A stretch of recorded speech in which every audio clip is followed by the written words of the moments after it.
Hello and welcome to the Transformative Principal. I'm really excited about this podcast because I love learning from new people who have been successful in what they're doing.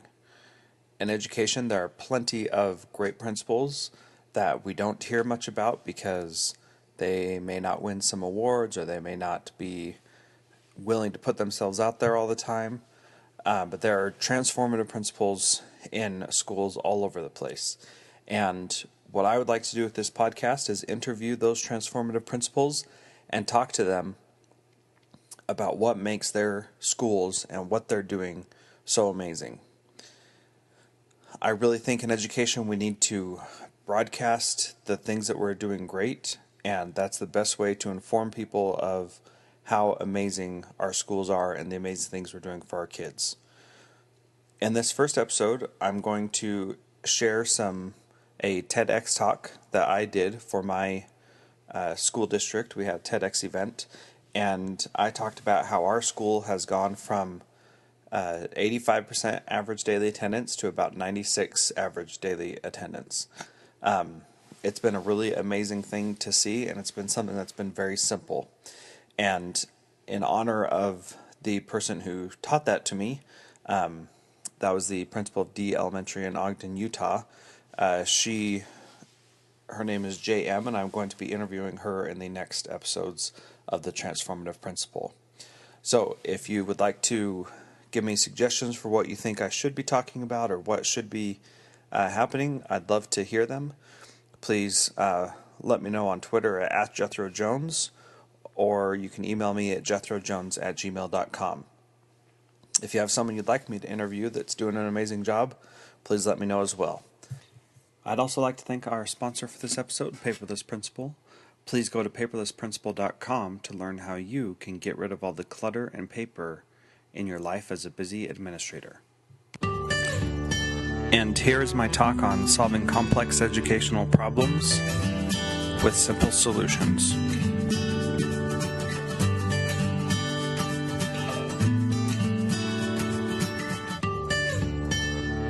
As she said, my name is Jethro Jones, and I'm an assistant principal at Copperview Elementary School.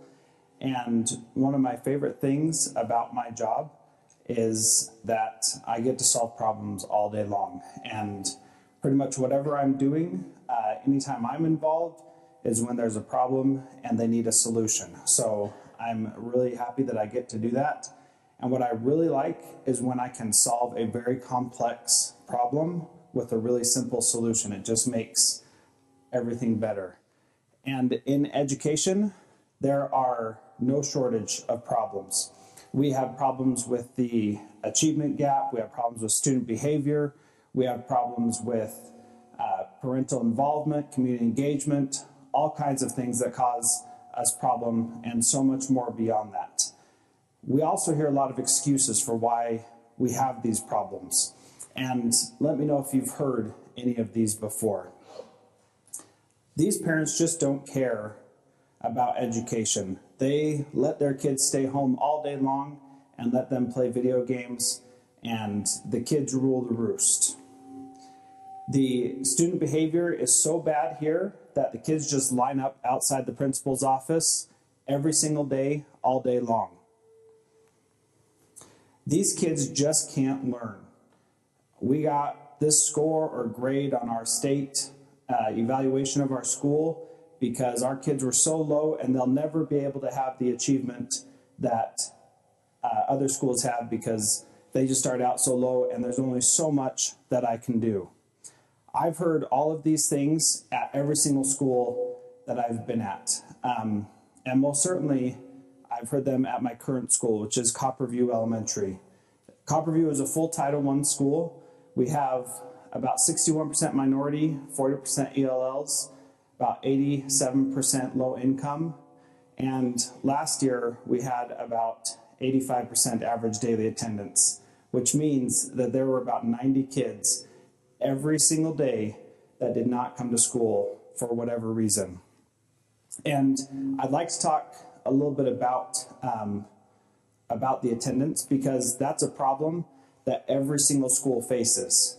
And every single school struggles with the question, how do we get kids to come to school when they really don't want to be there? And we do a lot of things to try and get kids to come. We have no tardy parties, we have attendance incentives and charms and awards. I myself have even gone and knocked on a student's door to wake him up to ensure that he came to school. And those are not simple solutions. Those are complex solutions. It takes a lot of people, a lot of time to be able to do all of those things, and that's just not going to work for us in education. Furthermore, they don't ever incentivize or invite someone to really come. Those who are already coming are going to get those rewards and incentives, but those who aren't coming, nothing's going to get them to come along these lines. So I'd like to talk to you about what we experienced. In February of 2013, we had 85% attendance for the first couple of weeks of school. And like I said, that's 90 students that are not coming. We made a simple intervention on February 13th of last year that changed things dramatically. Our attendance went up by the end of February to 93%, and then for August, September, and October of this year, we have had 96% average daily attendance at our school. That's amazing. Thank you. Thank you very much. It's really awesome. We now have less than 24 students absent on almost every single day of the school year thus far this year, and that's way better than 90 students being gone. We also have improved our tardies. We were at about 35 or more tardies last year each day. This year in September, we were down to 19.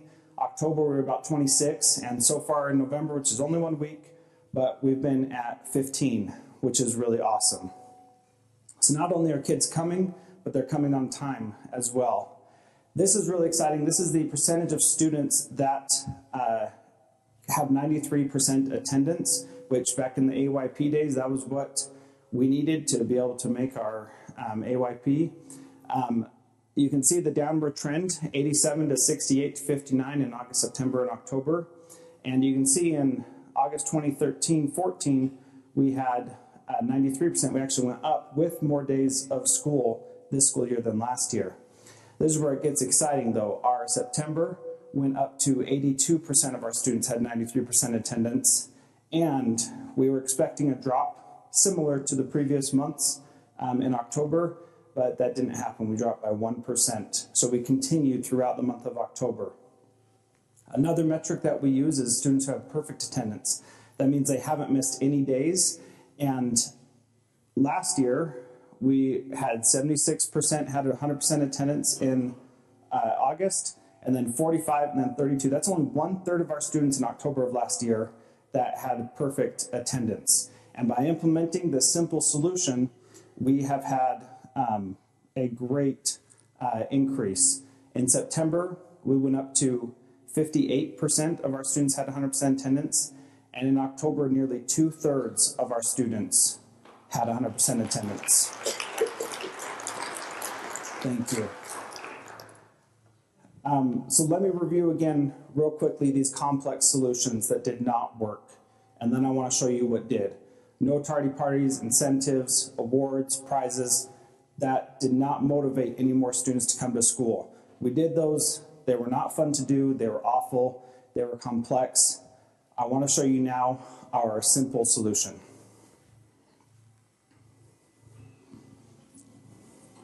That guy's handsome.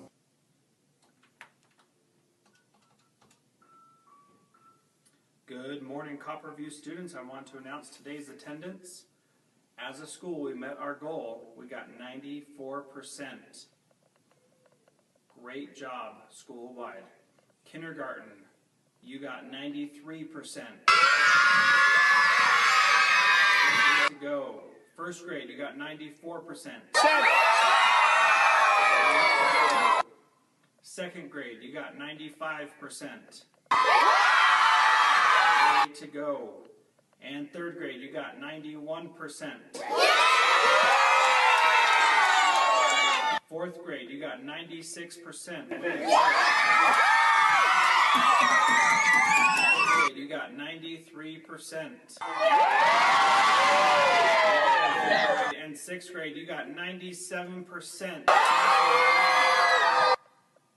Thanks for coming to school, Cougars. We'll see you again next week. That's it.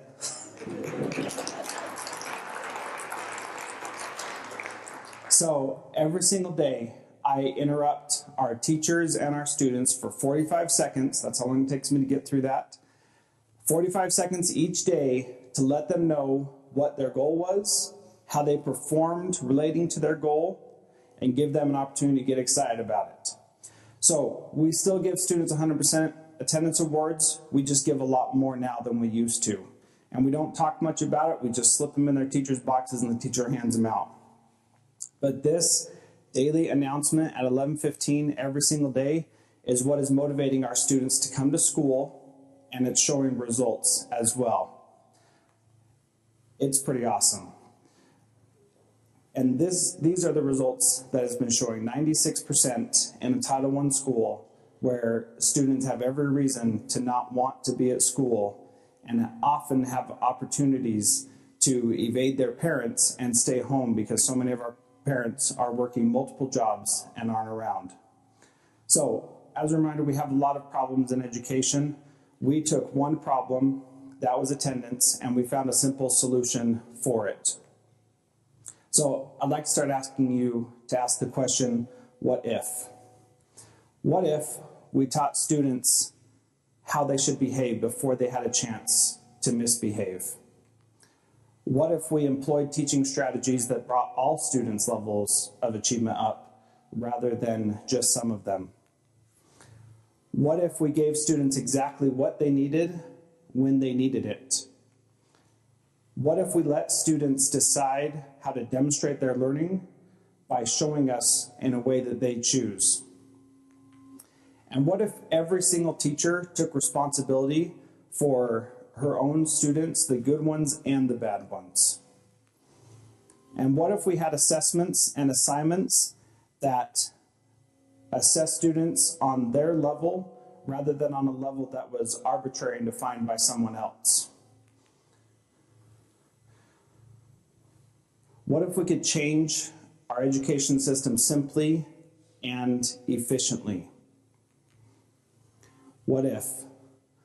So instead of asking what if, however, I'd like you to ask, what's simple? What is something simple that we can do that will make an impact? We started with education at Copperview, or with attendance at Copperview, because we knew that no matter what else we put in place, if our kids weren't coming to school, none of our other efforts mattered. And now we know that 96% of our students are coming to school, and we know that we're making a difference in their lives. Thank you very much.